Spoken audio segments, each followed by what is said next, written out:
Welcome to the So Much More podcast, where we talk with people in the custom window treatment, soft home furnishings industry, and so much more. I'm your host, Seal DeGuglielmo.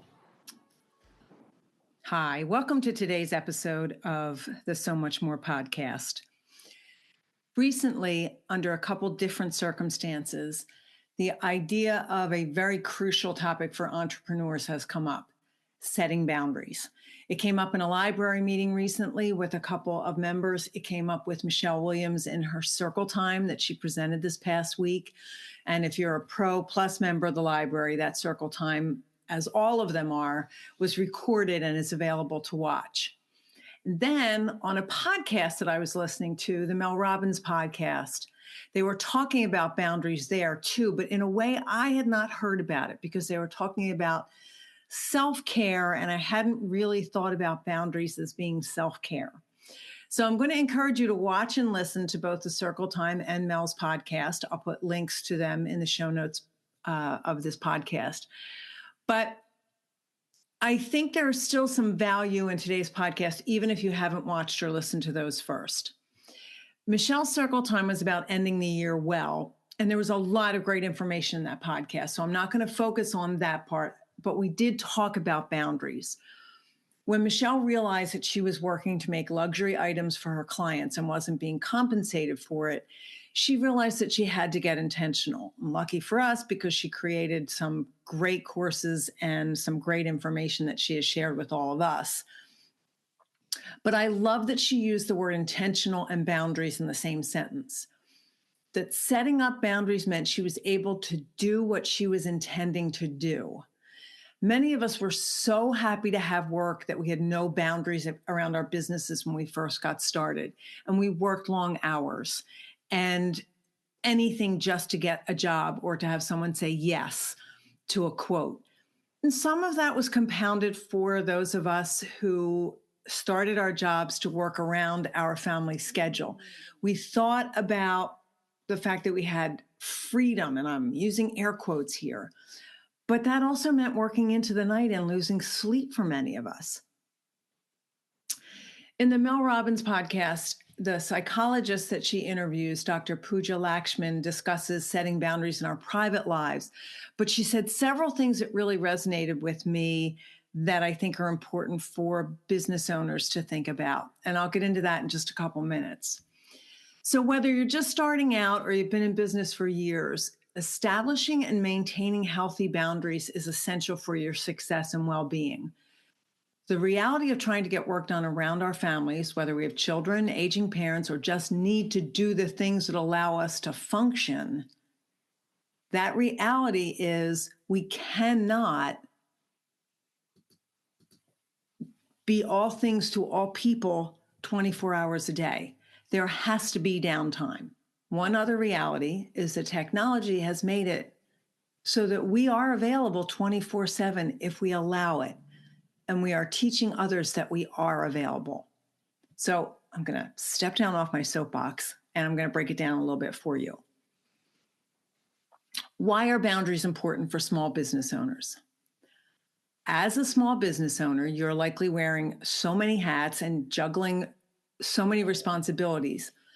Without clear boundaries, it's easy to become overwhelmed, burned out, and resentful. So boundaries will help you maintain a healthy work-life balance. They'll protect your time and energy. They'll set clear expectations with clients, employees, partners. And with boundaries, you do become more productive and you have the ability to focus. You also preserve your mental and emotional well-being when you have boundaries. So what are some of the most common boundary issues that you face as a small business owner?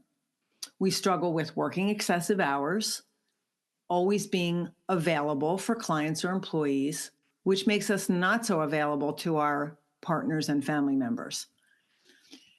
We have difficulty separating personal and professional life. We undervalue our time and expertise. Whole podcast on that one. Taking on too many responsibilities or projects, aka rarely saying no or delegating any tasks. Neglecting self-care and personal relationships. Self-care is something that Dr. Lakshmin touches on, and she made me think about self-care in a slightly different way. I'll talk about that in just a minute. So what kind of boundaries should you set? There are a couple of things that you should have in place. For instance, time boundaries. You should have specific working hours.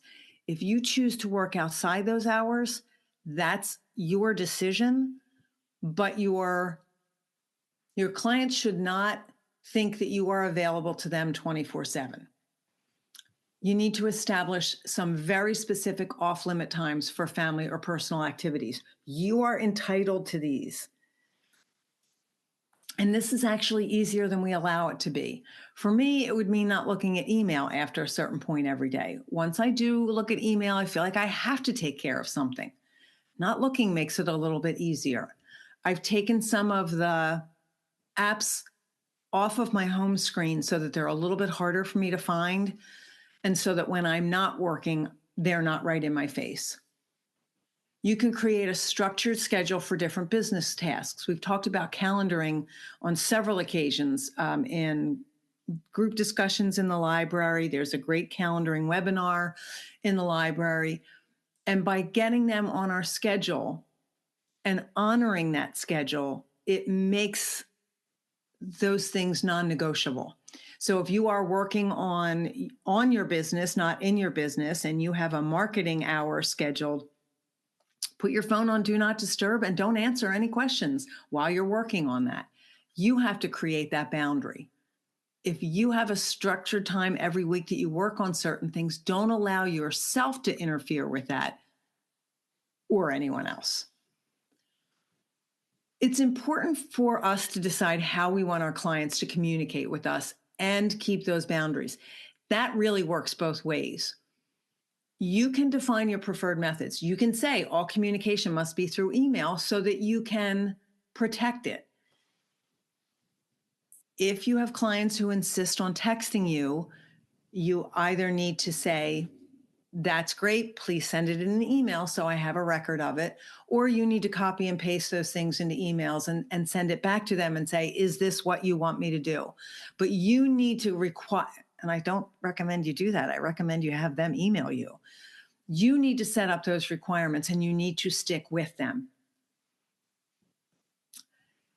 One of the workrooms that I know has a text reply that is set up.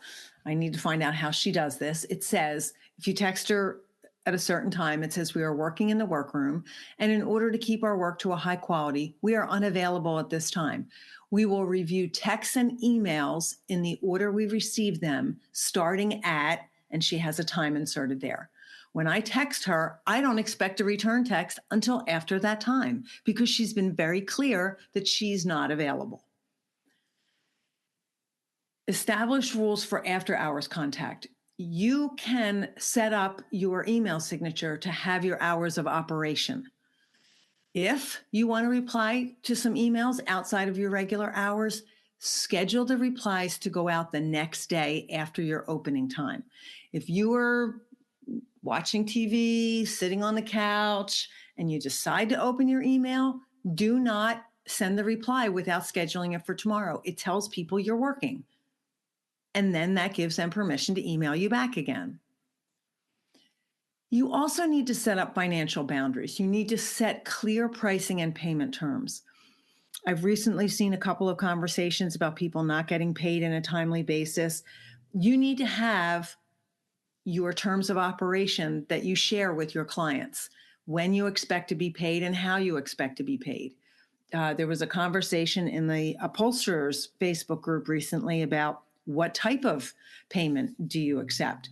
And some people were talking about how expensive it's become to accept credit card payments. Quite a few people said they accept cash and checks. You can decide to do that because it's your business. Will there be some repercussions? There might be. There might not be. But you get to decide. You also need to implement policies for late payments, for scope creep, for if you're shop that you have work picked up, for storage. All of those things need to be laid out, and you need to keep to them. Something that doing the research for this, one of the things that I saw said to determine your minimum acceptable rate. And I've seen quite a few people discuss in the forum, what would you charge for this? How would you determine your hourly rate? What would you do for this? An hourly rate is a minimum acceptable rate. But if you don't know how long something is going to take, you can say to people, this is my hourly charge. Do not know how long this is going to take. I'm estimating 6 to 7 hours. It may take longer, and I'll reach out to you if it is. But it sets you up to be paid. So that's financial boundaries. What about some personal boundaries? What are you doing for yourself? Are you getting some exercise? Are you getting outside? Are you spending time with your family, or are you working right through family dinners? Are you at a family event, and as Michele was saying, just waiting for it to be over so you can go back home and get to work? That's not healthy for you. And that means you've allowed your work to overlap with your family time, and you need to make sure you don't do that. Learning to say no to commitments that don't align with your goals is not a simple thing to do, but that can also be very freeing. Susan Woodcock and I did a podcast recently about the traits of successful entrepreneurs, and one of the things we discussed was saying no. And if your goals and values are clearly defined, saying no gets a bit easier. And while, as Susan was saying, like, it's flattering to be asked to be on a board or to help out with certain things, if you are very clear on what's important to you, you can say no and then not feel guilty, and then also not feel resentful that you said yes for something you shouldn't have. I know it's not easy for some of us who are working from home, but if there is a way to establish a very dedicated workspace separate from your living areas, if it's possible for you to close a door at the end of the day, it can be very helpful because it's a physical barrier. My workroom is in my basement, so on the days that I'm in my workroom, I can come upstairs and close the door. Not always easy. Sometimes that work is calling to me. The office that I work in to do the podcast, as well as all of my other library work, is a separate room. I can close the door. I also use my computer for personal things. And of course, the other problem is we have iPads, we have laptops, we have our phones. So we have access to all of the documents and emails that we have. It's no longer contained to a desk or a room. And so closing a door physically might help us to define that space a little bit better. As I said, it's not possible for all of us to have a dedicated space in our homes if that's where we're working, but try to work on that one. I think you might find it helpful. I want to jump in and take a moment to thank the sponsors who make it possible for me to bring you the podcast each week. My sponsors are people in the industry that I have personally had a connection to, purchased from, or used their services. So it makes it really easy for me to tell you about them and the great things that they have to offer. Because I feel so strongly about education in our industry, I'm thrilled that as the owner of the Curtains and Soft Furnishings Resource Library, I can use the resources of the library to help support the podcast. The library hosts the industry's largest curated collection of educational resources for the custom home furnishings professional. Membership to the library gives you access to a wealth of downloadable reference materials, videos, live events, as well as a community of support to help you develop your design, sales, and fabrication skills, and to grow or start a business. Join the library today at csfrl.org. Angels Linings would like to invite you to become part of their family. With reputable lining comes exceptional customer service. Trust them with your linings like I do. You get 2 Tootsie Pops with every bolt of lining you receive. For smiles, satisfaction, and a sugar kick all around, call Angels Linings at 1-800 450-9368. The Workroom Channel is the premier online training provider for professional fabrication skills. Go to theworkroomchannel.com to browse the selection of anytime access courses created by industry experts.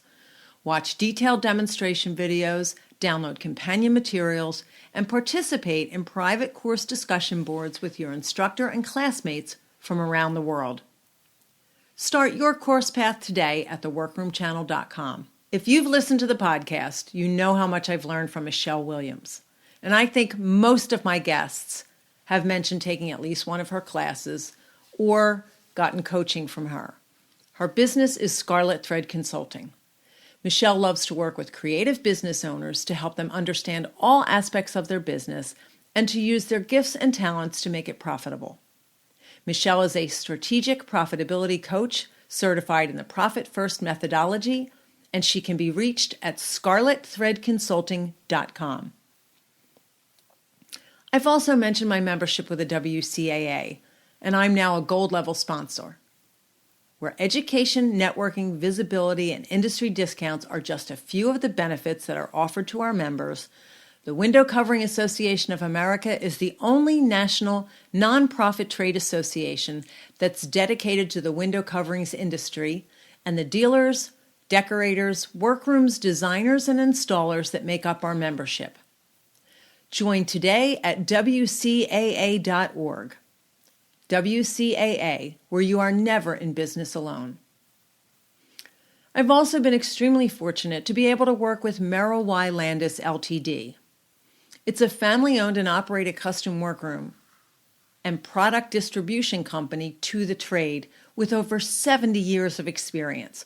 And in addition to their custom work, they offer a wide variety of decorative drapery hardware. They offer Stout and Flair 21 fabrics. They have Roman shade operating systems and assembly kits. They have motorization and workroom supplies, and they serve both designers and workrooms. And you can check out the MYL Advantage at mylLTD.com. With clients, setting boundaries is important. You need to create clear contracts, scope of work. You need to have documents that they sign. You need to set limits on a number of times they can change things or add things, or you need to set charges for those things so it's very clear ahead of time. We've made the 3 possible changes. Any changes after this will result in this fee. When you practice saying that, it becomes a whole lot easier. You also need to define what constitutes an emergency worthy of immediate attention. We all say there are not many window treatment emergencies. Is it a quote you need to get out? Is it an answer for an installer who's on a job? Yep, that's an emergency. You need to take care of that right away. Is it answering a client's third question about whether or not that fabric comes in another color? That can wait until the time that you have set aside to work on those things. So how do you communicate and enforce boundaries? Setting boundaries is one thing, enforcing them is another. So a couple of ideas to make it a little bit easier. If you are clear and specific when communicating your boundaries, it makes it easier. I know that Michele, I remember her saying this years ago, she would sometimes speak about her company in the third person. It is the policy of Scarlet Thread 2. I was never comfortable saying that, but I did learn to use the word we, especially when I was first starting to work with someone. We'll have to talk about that.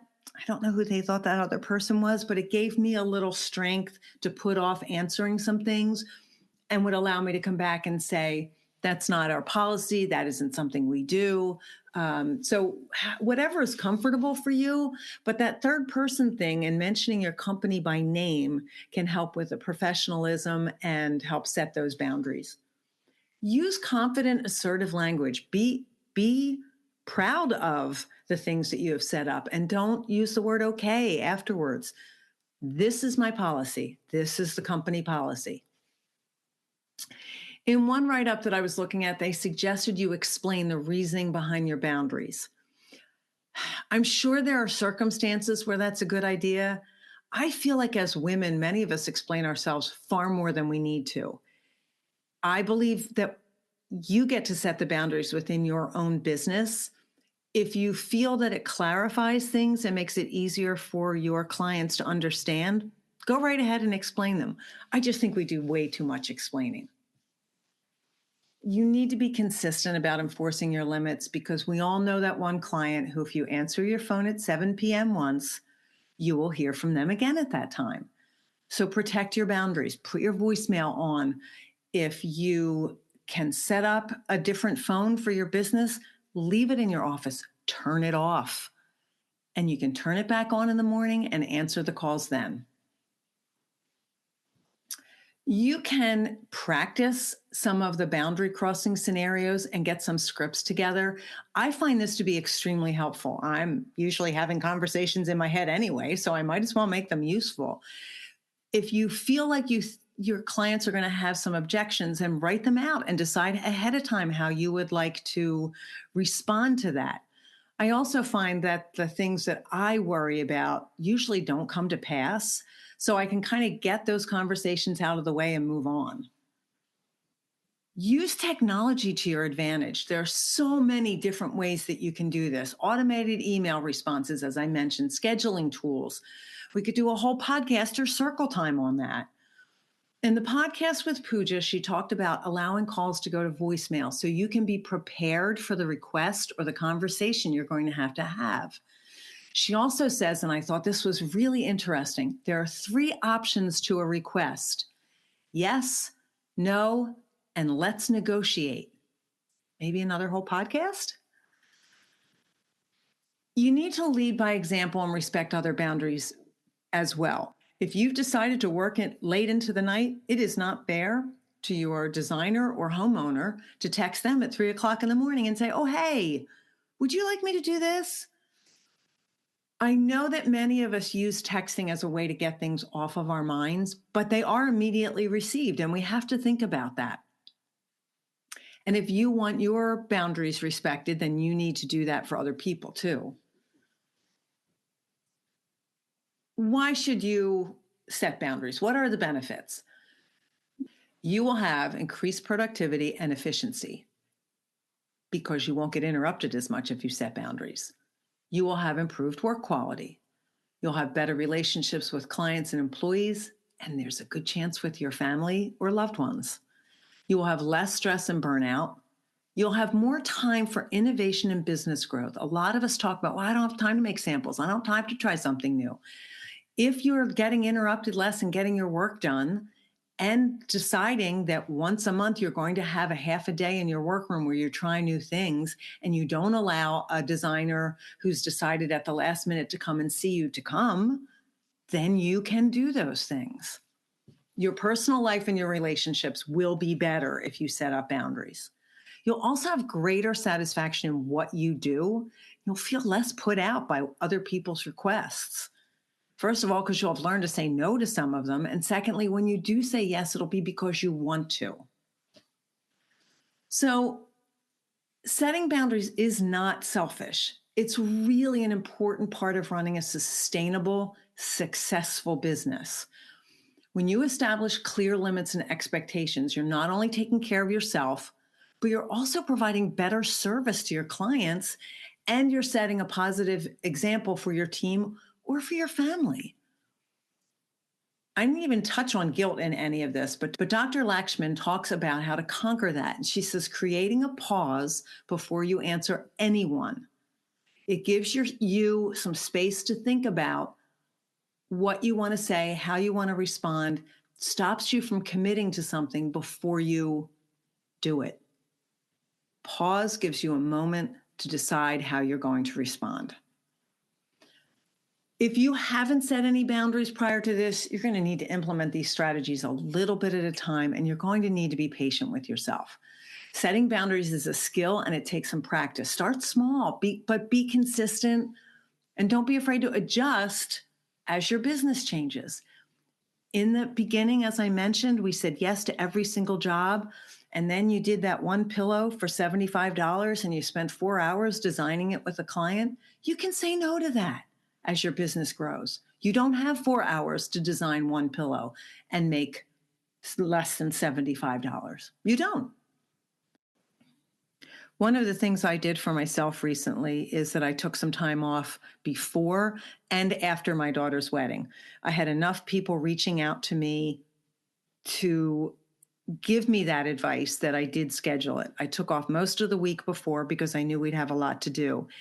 And I will tell you, by doing that, I was more in the moment during her wedding, and I enjoyed myself.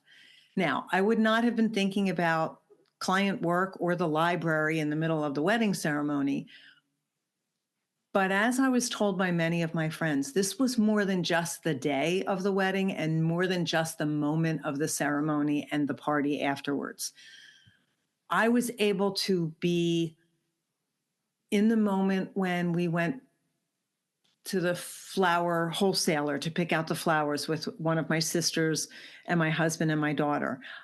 It was a weekday, and I had taken off, and I did not look at my email that morning before we left for the florist. I was able to spend a couple of hours picking out the flowers, helping my daughter decide with my sister how we were going to arrange the flowers, and enjoy every moment of that, because I set up that boundary and my email said I was not available and I wouldn't be until the following week. The world didn't end. And everyone who emailed me got an answer the next week. My life was better during that week because I set some boundaries, and I know you can do it. I hope that you found this topic helpful. And if you did, I hope you'll share it with one of your business buddies. I appreciate the ideas and suggestions that so many of you send to me for ideas for the podcast. And for those of you who let me know that these solo podcasts are helpful to you, I really appreciate you. It means a lot to me. Thank you so much for listening. I hope you have a great day.